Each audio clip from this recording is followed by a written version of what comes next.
Hello again. I am dealing with the trauma that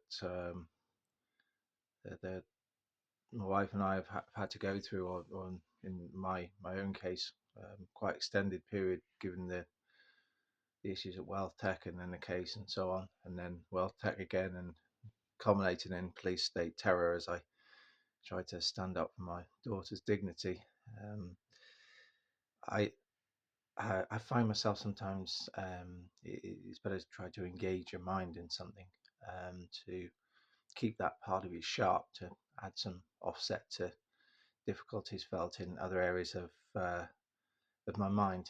And I have another session actually today with the crisis team, so I'm hoping to get through this and get back to some sort of normality, if indeed that's possible. Um, so what I did is I um, took a look through the Dawn Sturgess Inquiry and tried to understand it, and a number of inconsistencies and questions came to my mind, which might be useful to go through. People might find it of interest. Firstly, nothing I'm going to say is meant in any way disrespectful to Dawn Sturgess or the other people who were made very ill by this awful situation. And I wish all those who have been ill the very best in their recovery. Um, but one thing that firstly struck me, I was a little bit concerned about it, was Lord Hughes heading it up again. It's another an inquiry where quite a juicy gig for a retired legal professional, in this particular case, retired member of the Supreme Court. The Supreme Court is that instrument that's done a huge amount to subvert democracy in the UK, and having supremacy over what are ostensibly elected chambers. So that made me very suspicious in the way I approached it. I also want to counter any sort of notions that I'm some sort of Putin stooge or anything like that. That's simply not true. To give you an example, I did take a look at the Litvinenko case, not in great detail, and I think that is fairly conclusive in how it's been reported. And of course, that was an atrocity in how it was carried out and the risks of which it posed to others. So I am realistic, but on this particular occasion, I'm just taking you through and trying to identify some inconsistencies in the report which the media have chosen not to highlight. So the first one, so if we look at Mr. Skirple, he was living in a very pleasant area of Salisbury, um, towards the end of a quite a green, leafy, pleasant cul-de-sac, and he didn't try to hide his identity. Didn't try to really hide his address at all.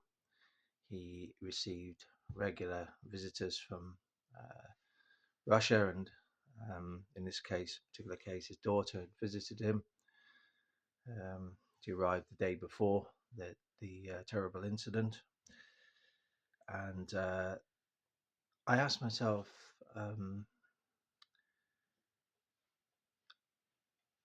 Russia were clearly surveilling him. I accept that, and I'll come on to that. But I asked myself, if they were intending on assassinating him with Novichok, lethal nerve agent, bearing in mind he lived on his own, he was being visited on this occasion by his daughter Yulia. Why would you look to do that when Yulia was visiting? Why wouldn't you do it when he was on his own? Um, because Yulia would clearly, she had the opportunity to live in the UK had she wanted to, I'm sure, but she'd made a conscious decision to live in Russia, the Russian Federation. So one would assume that they were looking at her movements, and had seen through her booking activity that she was intending on visiting her father. So I don't understand, if you were going to do this, why you would do it when Yulu was visiting, because if you were going to try an assassination of this nature with Novichok, would naturally assume that she would come to great harm as well, given the close proximity of them in the accommodation and such, so on. Um, and if they wanted to harm Yulia, they could have harmed her in Russia. So that to me seemed very, very odd. And also, um, if you think about it, Yulia's comments, in particular her statement after she fortunately recovered, um, she was under protective custody of Britain and clearly wasn't able to communicate in a fully open manner. Um, and if you look at her statement, there were parts of that which are very, very interesting. Like, for instance, she um, expressed a desire to return to her country one day, and it's clear that she was on the understanding that would take some time. She made no hostile statements towards her country, on the assumption that they'd tried to assassinate her. She referred to an assassination, but didn't attribute it to Russia. She also um, had acknowledged, offered assistance from the Russian embassy, but consulate, um, but respectfully turned it down. That was in the context of being in protective custody of the British. And the word she used suggests to me that she didn't believe that Russia had tried to assassinate her. That is the way I understood it in her statement. I think she wasn't making that accusation. I'm not saying she knew who tried, but she didn't appear to be making that um, accusation. So in the constraint she was in, I think she pushed it as far as she could in communicating the way she would have liked. Um, Now, I don't really understand the bits as well afterwards, because well, us look at the Russian intelligence officers, and I do believe they were intelligence officers. So there were three of them who came into London. One of them stayed in a different hotel, and there was two who were staying together. The two were the more active. The other appeared to remain in the background. Um, of the two who were active, they made two trips to Salisbury, and it was claimed that they conducted four trips to the near vicinity to Mr. Skirple's house. No one appears to have ever seen them on the particular road in which Mr. Skirple lived on, and the report concludes that on the Sunday, um, when one of the four trips took place, was the opportune. So opportune. So we're talking possibility here, not definite. But one, possibly accompanied by the others, walked into the road where Skirple lived, walked up to his house, and sprayed Novichok onto his door handle at 12 o'clock noon in broad daylight. Nobody saw him. It's quite a reasonable length of the road, would have had to pass many houses.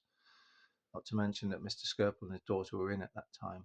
So he was able to do that, come out again with nobody seeing them do it. Which, now go back to these people. So I think their explanation for being in Salisbury didn't look credible to me. But then when you look into them and the information about their travel arrangements and so on and so forth, to me it looks like they are spies, not assassins. Information gatherers information passes, and so on and so forth.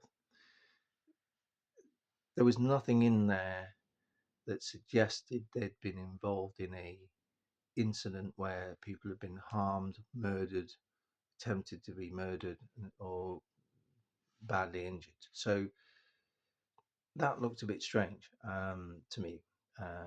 It looked to me like they were surveilling um, Mr. Skirple, and there was no particular concrete evidence to say that they were actually even been in his road or walked down the road towards his house. Yeah, it's possible, but it's strange. All the sightings were in the near vicinity, not near right next to the house. So that seemed to be very odd. Now, the other, so it's all the reports suggesting that one, assisted possibly by the other, had sprayed Novichok on the door handle at noon on Sunday. And Mr. Skirp and his daughter hadn't left the house prior to that and were then planning on travelling into Salisbury, having a drink and a late lunch. So an hour or so later, it was suggested that Mr. Skirple first left, manoeuvred his car, so he touched the handle when he went to his car, and then once he'd moved his car into the correct position, Yulia then joined him, also touching the outer handle of the door, and they then travelled into Salisbury. The other interesting aspect is apparently they're intending on feeding the ducks, so they're taking some bread with them, and it's not clear whether it was a whole loaf, part of a loaf, whether Mr. Skirple had taken some bread from a loaf and put it in another bag, but they were taking bread to feed the ducks. So they travelled into Salisbury and parked up. So Mr. Skirple put some money in a parking machine, put his ticket on the car. Strange enough, it was very inconsistent where they say Novichok was found and so on, and some of the techniques they were using didn't seem to be particularly impressive. But so they didn't seem to find concentrations of Novichok around the machine or the coins in the machine. So that's one thing. And then Mr. Skirple and his daughter made their way down to the river. They seemed to only spent a couple of minutes there, and ultimately gave the bread to some boys to feed the ducks. It's not clear whether Mr. Skirple actually or Yulia had actually thrown some bread into the water and then passed the bread on, or just said, "Oh, we're just going to give it to the boys and leave and not even watch it." So there were no ducks who were killed or came to harm as a result of this. Bearing in mind, Mr. Skirple, I guess, would have taken the bread out, used the handle of the door, and then picked the bread up from his car. Of the boys who were traced, it was a bit murky here because it didn't really go in. It suggested some illness, didn't really elaborate on what that illness was. And when they were tested at a later date, didn't show positive for Novichok, which is very, very fortunate. That it was described as fortunate, but and indeed it was. But I'm just a little bit. It's odd that that exchange developed the ways. There's no ducks were harmed, and the boys were not harmed. They then went to have a drink in a pub, and there were apparently Novichok was found there. Novichok in Skirple's car as well, but a little bit in the pub, and then they went from the pub to Zizi's restaurant, and they were in there for quite some time. It was claimed that it was busy, the service was slow. They only managed to have a starter, and then they left, and then became seriously ill and sat on a public bench and then received public assistance from the public and then ultimately the emergency services. So I'm not wholly sure we can be completely certain But clearly there was, by the suggestion of the tests and other people who were subsequently ill in the investigation, somebody wiped Novichok onto the handle of the door, but I'm not totally sure when. Um, and when Mr. Skirple and Yulia actually themselves came in contact with Novichok, I don't think the report really conclusively, as much as it tries, answers that. There is no clear evidence that these Russians did what they said they did. I'm not saying they didn't either, but I'm saying it is conjecture. Nobody saw them. They went in the road. No cars were driving past. No CCTV picked them up in any house. And this was apparently done in broad daylight. It looks kind of odd. Um, Now, the other thing that is very concerning the way it's conducted. One is when this perfume bottle, which apparently is a fake perfume bottle, which was used to um, spray the outer door handle with Novichok, when it reappeared in this awful incident.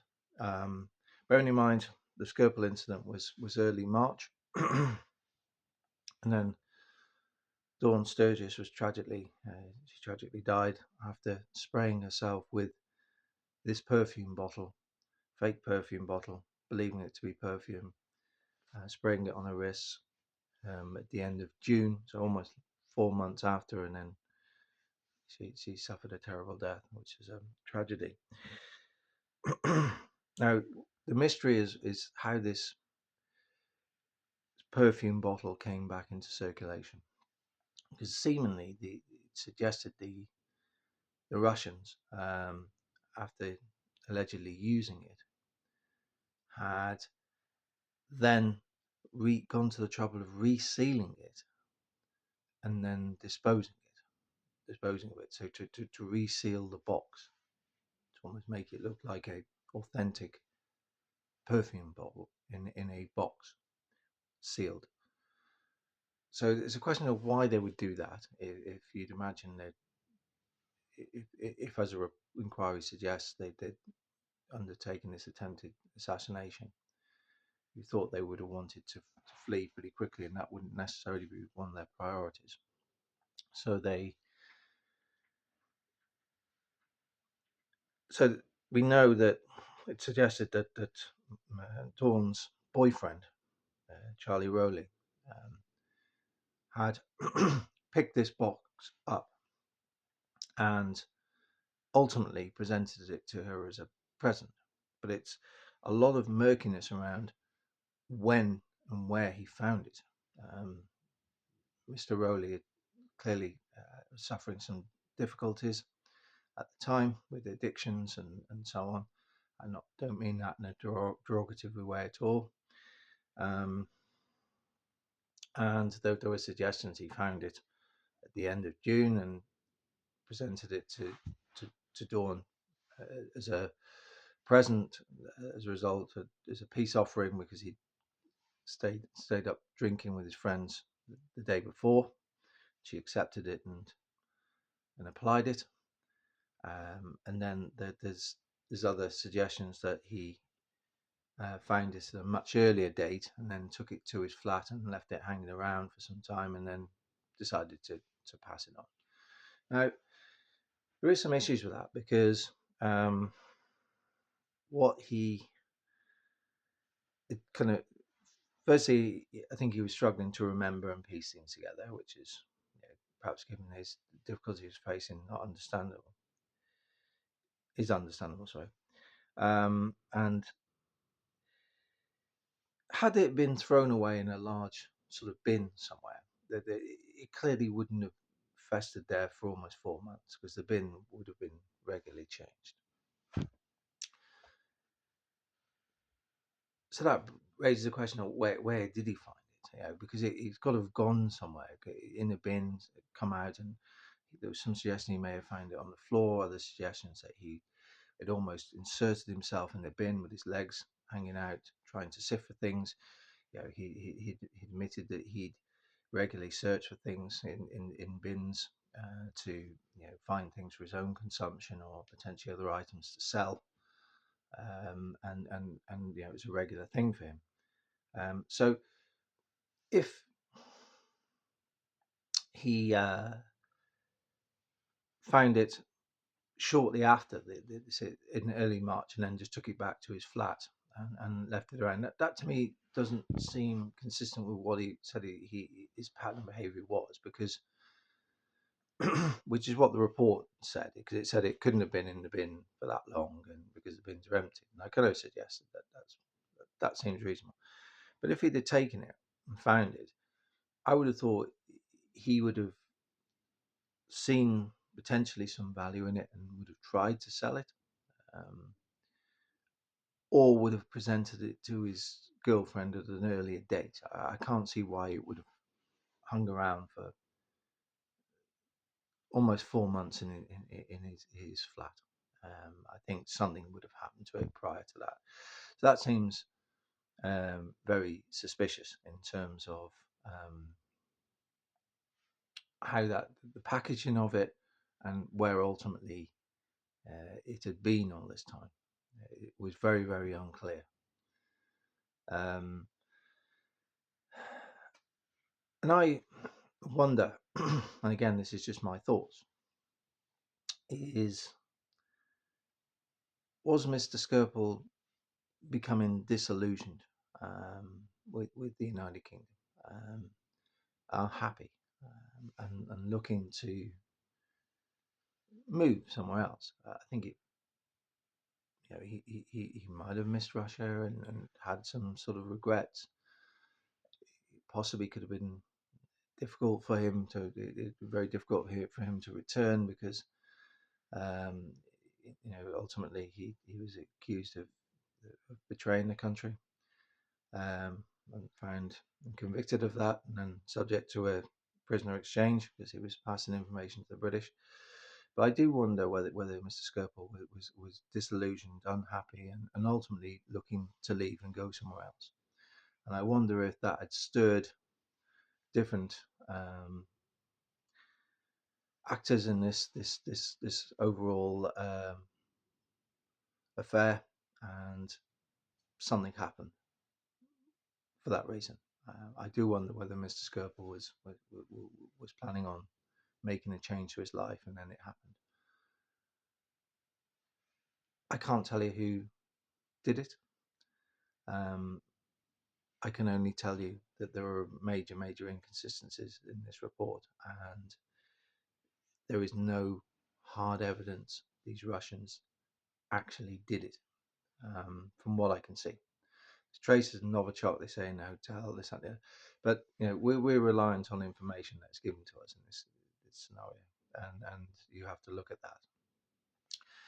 The narrative to link it to Putin, again, I'm not saying it's wrong, but it was highly circumstantial, a lot of conjecture in there, no hard evidence, people speculating, adding different events in.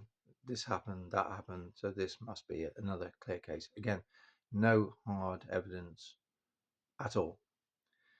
And Yulia's letter to me was extremely interesting, the words she used and chose, because it didn't suggest that she, because if you were happy living in a country, you chose to live in a country, you visited your father, and then you believed that that country tried to kill you both, I think she would have used very different words, given that she was under the protective custody of the British at the time.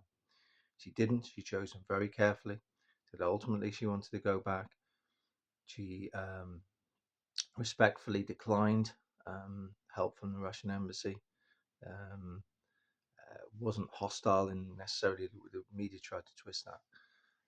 So to me suggests that she wasn't coming out gunning saying Russia's tried to kill my father and I.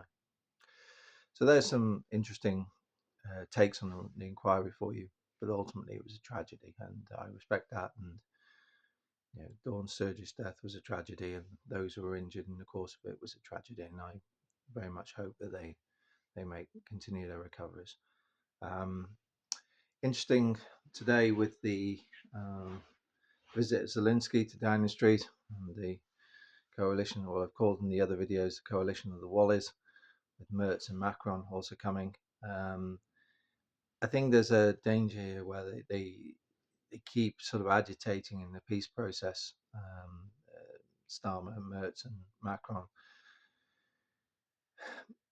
Clearly, they're quite desperate to of how this is framed, and how people will look at it and say ultimately potentially we've wasted huge amounts of money in Ukraine, and there's been huge loss of lives, and if this victory to the Ukraine narrative was complete nonsense, you were sort of engaging in a proxy war using Ukrainian soldiers in the hope that they would push the Russians back and embarrass Putin, and which would trigger his demise, when it was always looking like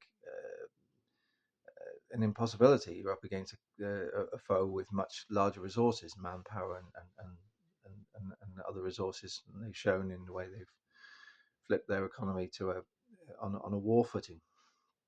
And I